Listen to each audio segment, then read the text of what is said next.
Salam dan selamat pagi Bapak Ibu Saudara yang dikasihi oleh Tuhan kita Yesus Kristus.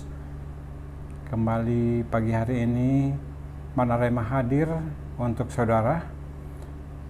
Kita bersyukur pada Tuhan, pagi hari ini kita diberi kekuatan, kesehatan untuk kita boleh melaksanakan tugas kita sepanjang hari ini. Namun sebelumnya kita akan dibekali dengan Manarema pada pagi hari ini. Mari kita berdoa. Bapa Sorgawi, terima kasih Tuhan, Engkau sudah bangunkan kami pada pagi hari ini dengan tubuh yang sehat. Dan kembali pada hari ini kami akan melaksanakan segala tugas pekerjaan kami. Namun sebelumnya Tuhan, kami rindu duduk di kaki-Mu untuk merenungkan firman-Mu, mendengar apa yang Tuhan mau katakan kepada kami. Terima kasih Bapa di dalam sorga, dalam nama Tuhan Yesus kami siap menyambut firman-Mu.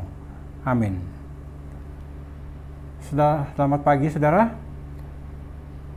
Manarema pagi hari ini saya mengambil tema yaitu tentang hidup kekal dan kepedulian. Hidup kekal dan kepedulian. Renungan ini dilandasi oleh firman Tuhan di dalam Lukas pasal yang ke-10 ayat yang ke-25 sampai dengan ayat yang ke-37. Tetapi mengingat ayat ini terlalu panjang, saya hanya akan mengambil 2 ayat saja untuk melandasi renungan hari ini atau pagi ini. Kita akan membaca ayat yang ke-36 dan ayat yang ke-37. Lukas pasal yang 10, 36 dikatakan demikian. Siapakah di antara ketiga orang ini, menurut pendapatmu, adalah sesama manusia dari orang yang jatuh ke tangan penyamun itu? Jawab orang itu, orang yang telah menunjukkan belas kasihan kepadanya. Kata Yesus kepadanya, pergilah dan perbuatlah demikian. Saudaraku yang dikasihi oleh Tuhan Yesus Kristus, kita melihat di dalam pembacaan atau tema kita ini ada 3 orang sebagai sumber berita. Yang pertama adalah tentang imam, yang kedua atau orang kedua adalah kaum Lewi atau orang Lewi, dan yang ketiga adalah orang Samaria. Nah, orang Samaria ini adalah orang yang berdosa dalam pandangan orang Yahudi. Nah, saudara yang dikasihi Tuhan, seorang ahli Taurat mengajukan pertanyaan yang luar biasa penting kepada Yesus tentang bagaimana orang dapat mewarisi hidup yang kekal. Tapi sangat disayangkan saudara, bahwa pertanyaannya memiliki motivasi yang salah dan praanggapan yang keliru. Ahli Taurat itu bertanya bukan karena sungguh-sungguh dia sedang menggumuli pertanyaan itu, akan tetapi karena ia dikatakan ingin mencoba Yesus. Itu jelas di dalam ayat yang ke-25. Ia tidak sedang mencari jawaban, sebab ia sudah punya peranggapan bahwa orang dapat mewarisi hidup kekal melalui perbuatan untuk membenarkan dirinya. Saudara kekasih, nah, ternyata Yesus memberikan jawaban yang sangat mengejutkan dengan memacu kepada sari Taurat dalam Ulangan pasal yang ke-6 ayat yang ke-5. Yesus ingin menyadarkan ahli Taurat itu bahwa hidup kekal bukanlah warisan, tetapi masalah hubungan atau relasi. Nah, faktor intinya bukan tentang perbuatan melainkan kondisi hati. Nah saudara, kasih Allah yang telah mengaruniakan hidup dengan menciptakan manusia, memberikan hukum-hukumnya, patut disambut dengan hati yang penuh syukur dan kasih di pihak manusia. Kekasih Tuhan yang dikasihi oleh Yesus Kristus, pertanyaan kita adalah, mungkinkah orang mengalami kasih Allah dan hidup dalam kasih yang real kepadanya, namun hatinya tertutup terhadap rintihan dan tangis sesamanya? Jawabannya tentu tidak mungkin, sebab kasih Allah pasti akan mengalir dalam kasih kepada sesama. Namun, saudara, siapakah sesama yang harus kita kasihi itu? Itu menjadi pertanyaan berikut si ahli Taurat kepada Yesus. Lalu lahirlah jawaban yang menakjubkan dari Yesus tentang perumpamaan orang Samaria yang baik hati. Nah, dan jawaban tersebut antara lain, yang pertama, orang-orang yang dalam praanggapan si ahli Taurat pasti akan berbuat benar, ternyata tidak. Dalam hal ini adalah imam, orang yang pertama lewat. Nah, kemudian yang kedua, orang yang dalam praanggapan si ahli Taurat pasti salah, ternyata berbuat benar sebab dia memiliki kasih. Yang ketiga, si ahli Taurat itu seharusnya tidak bertanya siapakah sesamanya, tetapi bertanya apakah ia sedang menjadi sesama bagi orang lain. Saudara yang dikasihi Tuhan, para ahli Taurat beranggapan bahwa hidup kekal dapat diraih dengan perjuangan menaati hukum Taurat.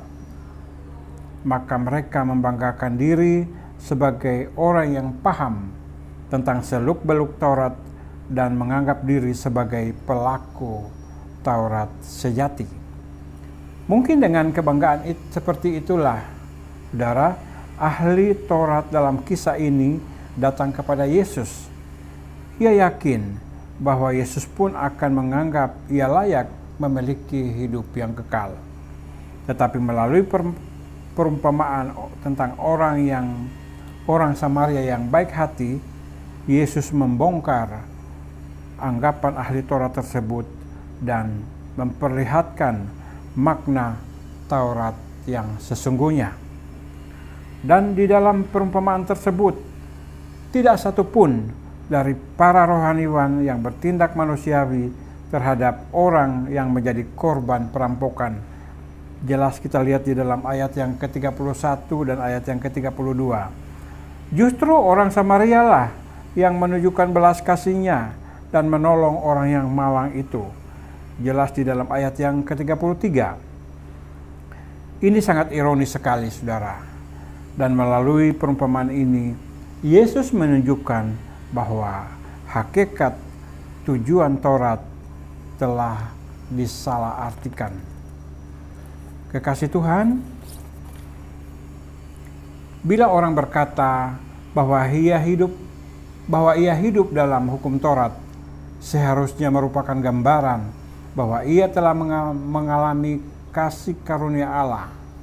Oleh karena itu, dia mengungkapkan syukur atas kasih karunia itu dengan mengasihi Allah juga.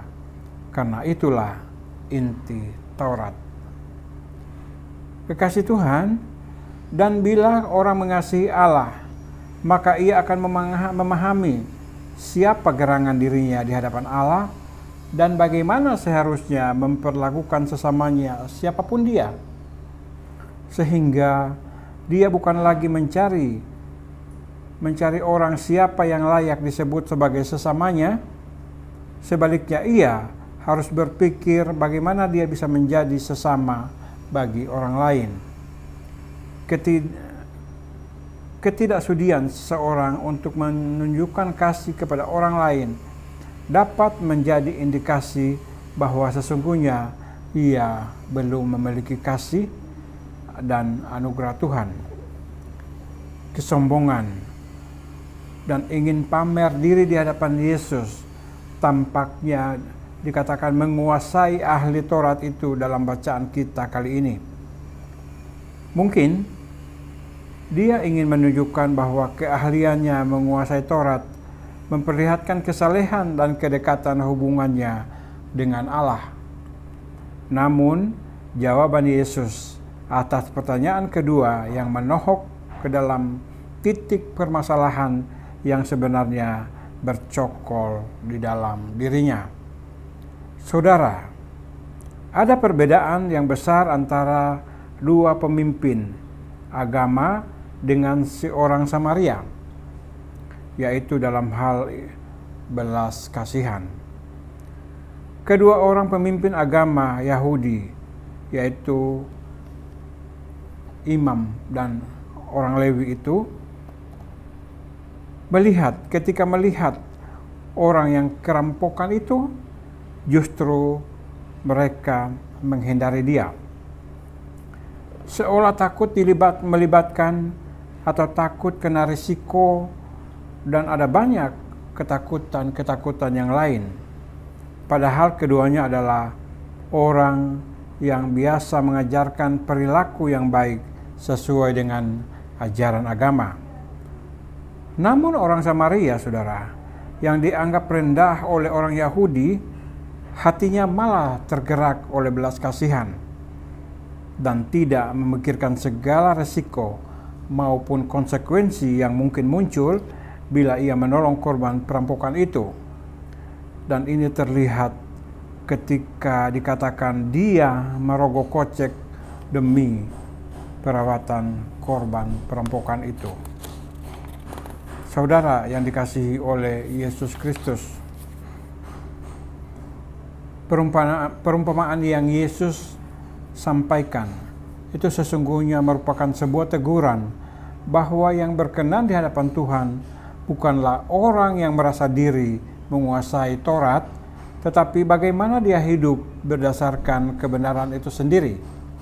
Sebab itu, marilah kita bertanya kepada diri kita sendiri, sudah berapa salehkah kita menurut diri kita sendiri? Atau seberapa aktifkah kita dalam kegiatan pelayanan kerohanian, baik di gereja maupun di tempat lain? Melalui perumpamaan ini, Tuhan ingin mengajarkan bahwa kasih kita kepada Allah akan terwujud melalui kasih kita kepada sesama atau orang lain. Iman kita kepada Allah akan terlihat juga melalui bagaimana kita menjadi pelaku kebenaran. Tuhan Yesus memberkati. Mari kita berdoa. Bapa Sorgawi, terima kasih untuk firman-Mu pagi hari ini, mengingatkan kami untuk kami boleh memiliki kasih yang sejati seperti yang dilakukan oleh orang Samaria yang baik hati. Tuhan, kami mengaku kami tidak sanggup melakukan dengan sempurna, tetapi berikanlah kami kasih itu supaya kami boleh melakukannya, karena kami tahu hanya kasih yang daripada Engkau yang memampukan kami untuk kami boleh berbuat seperti itu. Terima kasih Bapa di dalam sorga untuk firman-Mu pagi hari ini. Sepanjang hari ini Tuhan, kami mau berusaha, mau berbisnis, mau melakukan tugas kami. Apapun yang kami lakukan, mohon kiranya Tuhan agar kami melandaskan semua itu dengan kasih sesuai firman-Mu, supaya kami boleh diberkati oleh Tuhan. Terima kasih Bapa di dalam sorga, terpujilah nama-Mu. Kami sambut hari yang penuh sukacita, hari yang baru ini di dalam nama Tuhan Yesus Kristus. Haleluya. Amin. Selamat pagi, Tuhan Yesus memberkati.